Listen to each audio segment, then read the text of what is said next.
Hi, Gregg Bell with the News Tribune with 5 players to watch in the Seahawks game following their 9-day rest Sunday at the Cleveland Browns. Lockett hasn't just moved into retired Doug Baldwin's role as Seattle's new number 1 wide receiver. He has seized it. Russell Wilson was perfect targeting Lockett last season, a max passer rating of 158.3. Wilson has a rating of 138.3 throwing to Lockett so far this season. 11 Seahawks have caught passes through 5 games, but Lockett has caught more than a fourth of Wilson's completions and a fourth of his touchdown throws. Now Seahawks offensive coordinator Brian Schottenheimer is using opponents keying on Lockett against them. Seattle's second touchdown last week in the win over the Rams came after Lockett changed his favorite, most successful route the last 2 seasons, and teammate DK Metcalf ran free to where Lockett usually goes. Lockett has become so influential, he's producing TDs without even touching the ball. Jermaine Ifedi has a tall task on Sunday.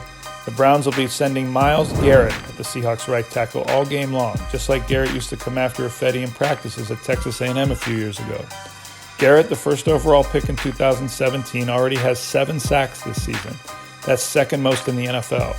Ifedi, Seattle's first-round pick a year before the Browns chose Garrett, has continued to have problems with speed rushers and penalties this season. He has 4 holding calls and a false start in 5 games. Ifedi and Garrett used to scrap at times at practices together in college. Sunday is a huge test that will help the Seahawks determine whether they want to re-sign Ifedi at their price after his rookie contract ends with the 2019 season. They've already declined their 5th-year option on him for 2020. This isn't how year 2 with Baker Mayfield was supposed to go in Cleveland.